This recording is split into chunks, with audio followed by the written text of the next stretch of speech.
Magandang oras po sa bawat isa, mga kapatid kay Kristo, mga kabaganakan sa laman at sa bawat Pilipino. Saan man po kayo naroon, kami po'y nag-aanyaya muli na makiisa sa pag-aaral po ng salita ng Diyos at umaasa ang mga salita ng Diyos ay maging pagpapala sa bawat isa atin sa ating kabuhayang spiritual at intellectual at emotional. At ang ating pag-aaralan ngayon ay narito po sulat ni Mateo sa kabanatang 7 mula po sa talatang 24 hanggang 25. At babasahin ko po para sa inyo at pagkatapos nito tayo po ay mananalangin.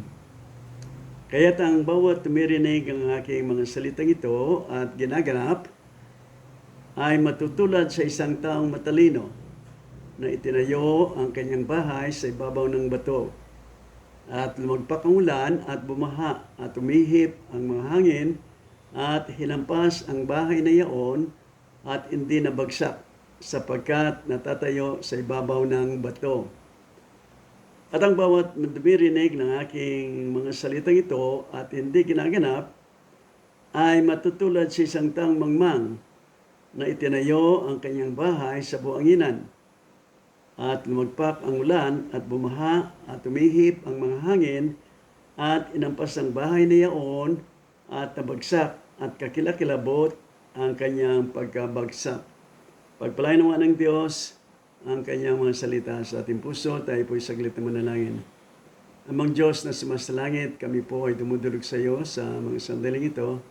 Una sa lahat, nagpupurit, nagpapasalamat kami at muli mo kaming binigyan ng ganitong pagkakataon upang mapag-aralan at mapagbulay-bulayan ang iyong banal na salita. Nawa po sa tulong ng Banal Espiritu, amin pong maunawaan ang mga ito at maging pagpapala sa bawat isa amin at higit sa lahat makapagbigay kaluguran sa inyo. Patawarin po kami sa aming kasalanan at linisin mo sa mahal dugo ni Jesus. Ito ang aming dalangin at panasalamatan po sa matamis na pangalan po ni Jesucristo na aming Panginoon. Amen. Amen. Binigyan ko po ng titulo ang ating teksto na binasa, ang ating aralin ng ganito, ang dalawang klaseng pundasyon. Ulitin ko po, ang dalawang klaseng pundasyon. Actually po, ang pinaka-background nito, kung babasahin natin sa mga naunang mga talata, yung dalawang tagapakinig ng salita ng Diyos.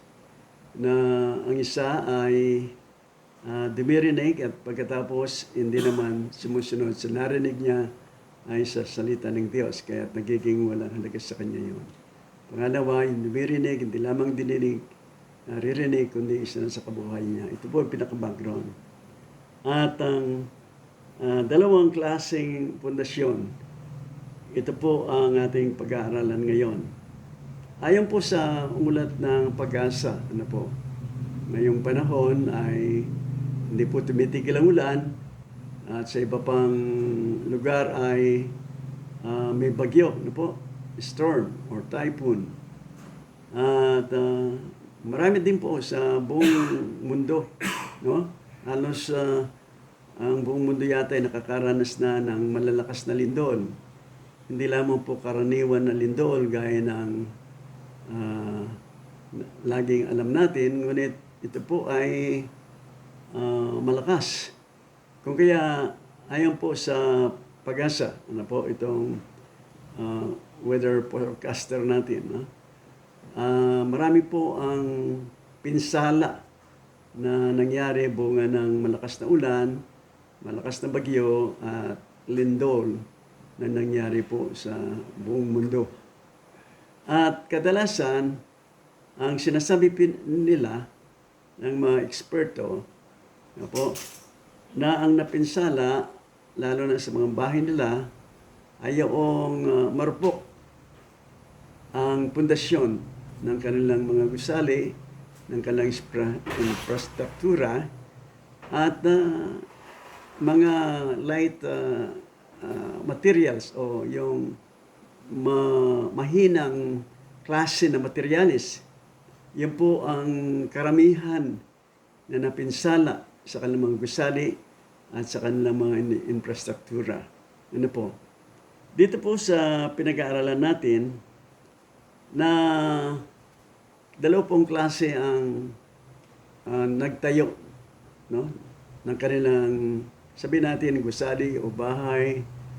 At ang sabi ng Panginoon Kristo na itong una na sinasabing nagtayo siya ng kanyang bahay sa ibabaw ng bato. Ibig sabihin po dito sa salitang bato, ito ay magandang pundasyon na po na kinatatayuan ng kanyang bahay. At kaya nung dumating man ang bagyo o ulan, lakas na ulan, o sabihin natin lindol, hindi po nabuwal, hindi siya napinsala sapagkat ang sabi nga, ito ay nakatayo sa ibabaw ng bato. Subalit ang pangalawa na tagapagtayo ng bahay niya, ang kanyang pundasyon ay buhanginan. Kung kaya't nang dumating ang malakas na hangin o ulan, lindol, madali na po siyang bumagsak. At ang sabi ng huling talata na binasa kanina sa inyo, na ang kanyang pagkabagsak ay kakilakilabot ng pagkabagsak. Alam po ninyo, ito ay isa sa mga, sabihin natin, na parabola ng ating Panginoon Kristo patungkol sa pananampalataya. Kung ano ang kinasasaligan ng pananampalataya ng isang tao patungkol sa Diyos. Ano po? Na kung sabihin natin na ang iyong pananampalataya ay nakatayo lamang, na po, sabihin natin, ang pundasyon niya ay mahina at hindi matibay na pundasyon. Ang ibig pong sabihin nito, sa kawalulang panahon, yung tinatawag na the day of judgment, ano po, ang tao ay hindi makatatayo kung ang pundasyon na ang kanyang pananampalataya ay hindi ang Panginoon Kristo. Sapagkat kung pag-aralan po natin ang salita ng Diyos, ano po, dito halimbawa, dito po sa Mateo, kabanatang 16, na po, hanggang 18, ganito po sinabi ng Panginoon Kristo kay Pedro.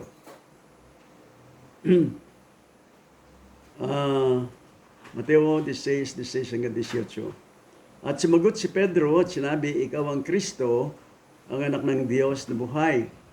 At sumagot si Jesus at sa kanya sinabi, mapalad ka, Simon Barjonas, sapagkat hindi ipinahayag sa iyo ito ng laman at ng dugo, kundi ng aking Ama na nasa langit.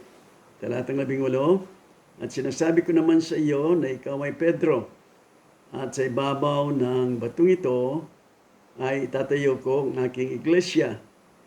At ang mga pintuan ng Hades ay hindi nagsisipanig laban sa kanya. So, ibig pong sabihin nito, ang Panginoon Kristo ang kinasasaligan ng tunay na pananampalataya. Tandaan po natin, hindi po relihiyon ito o denominasyon o grupo ng mga mananampalataya na papasukan ng sinuman o kaya sasalian ang samahan. Hindi po ganon. Kundi si Kristo mismo, Christ Himself, ano po, is the solid stone. Sa Kanya po mismo, hindi po sa relihiyon, hindi sa pagkikisama, hindi sa anumang bagay, kundi sa Kanya lamang ilalagak ang pagtitiwala natin na Siya ang Diyos na nahayag sa laman, na po, sa 1, kabanatang 1, talatang 1, hanggang 3, at pagkatapos sa talatang 18, na ang verbo ay nagkatawan tao, which is the Lord Jesus Christ, na sinasabing at ang verbo ay Diyos at ang verbo ay nagkatawan tao. So, Jesus Christ Himself is the solid rock kung saan po na ang isang tao, ang kanyang pananampalataya ay sa Kanya, hindi po sa relihiyon, hindi sa kautusan, hindi sa mabuting gawa, bagamat wala pong masama doon. Ngunit tanging si Kristo ang pagtitiwala sa Kanya, na Diyos na tagapagligtas, ang siyang kinasasaligan ng matibay na pananampalataya upang pagdating ng araw ng paghuhukom. Ito po yung sinasabing bagyo na po lindol, malakas na luwan, yung araw ng paghuhukom, the last day.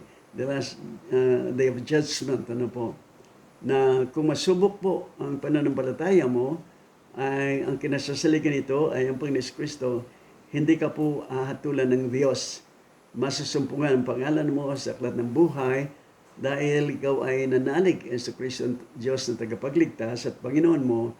Kung kaya, hindi po mababagsak ang iyong kaluluwa, hindi po hatulan, kundi sa halip magiging matibay po sa harap ng Diyos. Subalit, kung kaiba po ang kinasasaligan ng iyong pananampalataya, hindi po si Kristo.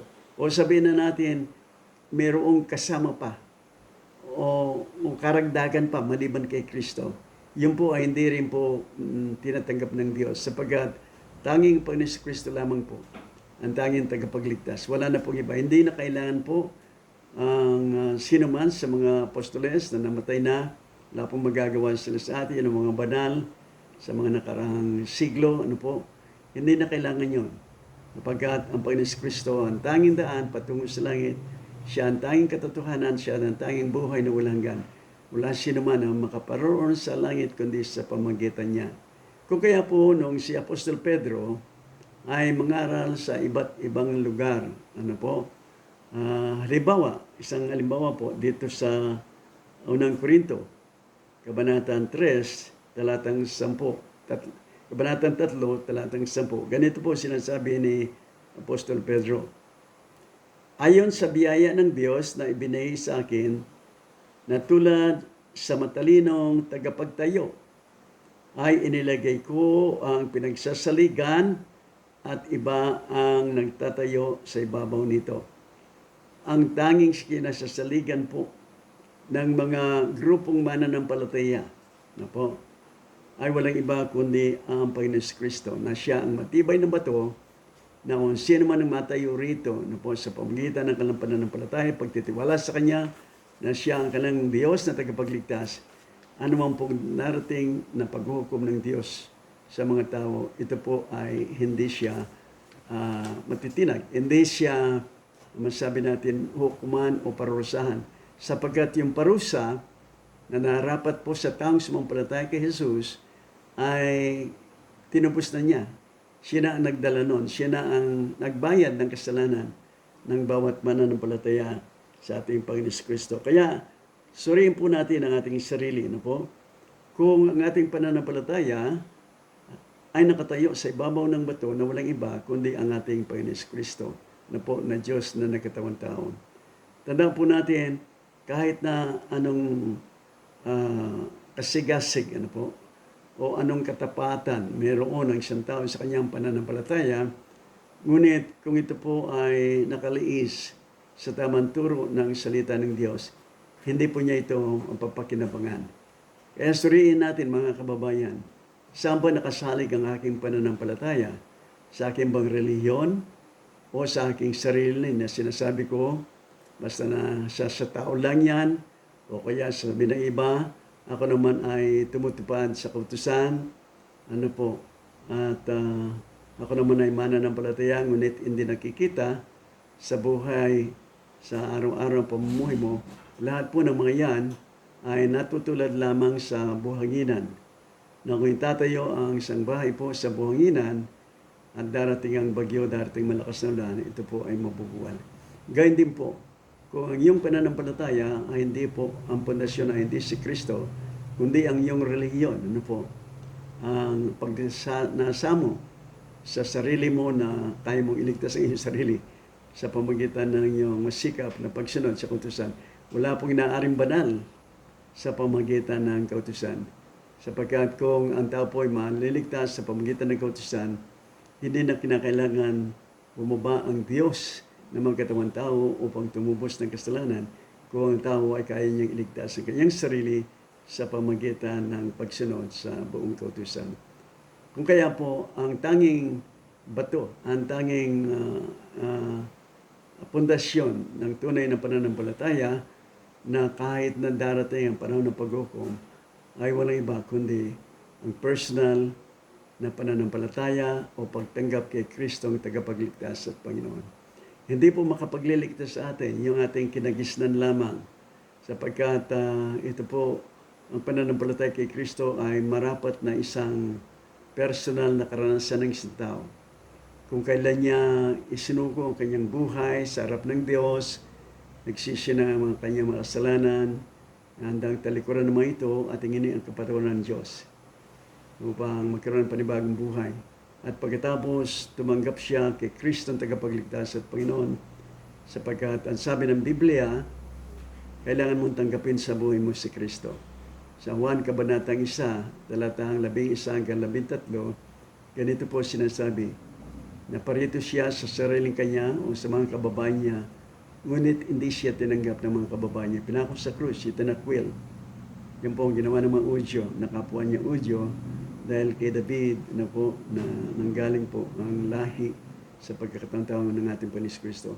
Subalit ang sabi sa talatang 12, datapwat ang lahat ng sa kanya'y nagsitanggap. Kanino? Sa ating Panginoon Kristo. Tinanggap sa buhay niya sa pamagitan ng pananalig o pananampalataya niya sa kanya na siya ang tanging tagapagligtas sa panahon ng kanyang buhay. Ang sabi po ng talatang 12, binigyan siya yung tumanggap kay Jesus ng karapatan na matawag na anak ng Diyos, lalong bagay yung mga nagsisampalataya sa kanya pong pangalan, sa pangalan ni Jesus. At pagkatapos sa talatang 13, na siya ay ipinanganak hindi lang sa laman, hindi sa dugo, hindi sa kalooban o magic ng tao, sa paraan ng tao, kundi sa Diyos. Ibig sabihin, ang kapanganakan muli sa Espiritu ay gawa po ng Diyos, hindi po gawa ng reliyon o hindi gawa ng tao. Ang Diyos Espiritu Santo po ang may gawa ng kapanganakan muli ng tao sa Espiritu upang makapasok sa kaharian ng Diyos. Ang Diyos Espiritu Santo rin po ang naglalagay ng kanyang pangalan sa katawan ni Kristo, ibig sabihin the body of Christ, the mystical body of Christ, na po hindi po reliyon ang lalagay sa pangalan ng tao sa katawan ni Kristo, Iglesia ni Kristo, kundi ang Diyos Espiritu Santo ang naglalagay sa pangalan ng isang tunay na mananampalataya. Kung kaya't sinasabing siya ay bahagi ng katawan ni Kristo. At ang lahat ng mga mananampalataya kay Kristo na Diyos na tagapagligtas ay sinasabing they are one body in Christ. Na po, the head is Christ, and all believers are parts of the body of Christ. Na po, na sila nga ang binigyan ng karapatang matawag na anak ni Diyos. So ulitin ko po, dapat nating surihin ang ating sarili habang may panahon pa po. Saan ba nakasalik ang aking pananampalataya kay Kristo Jesus na Diyos na tagapagligtas? Sa reliyon ba? O sa kautusan? O sa mabuting gawa? O sa anumang bagay, sa pagpipigil? Na po, hindi po yan makapagliligtas sa iyo. Para ka lang nagtayo ng bahay mo sa ibabaw po ng buhanginan, pagdating ng paghukom ng Diyos, babagsak yan. Ibig sabihin, hindi makakapasa yan. Kundi kung ang gusto mo ay malampasan mo ang paghukom ng Diyos, Jesus Christ is the only foundation of your faith or of faith that will stand before the judgment of God. So sana po, sa maikling pag-aaral na ito, maunawaan ninyo na ang Panginoong Kristo ang tanging solid rock, matibay na bato, na kinasasaligan ng tunay na pananampalataya na makapagliligtas sa Kanya sa araw ng paghuhukom. Pagpalain po kayo ng Diyos at sana po'y naging pagpapala ito sa inyo at magbigay kaluguran sa Panginoon. Hanggang sa muli po, sana po'y makasama namin muli kayo. God bless po.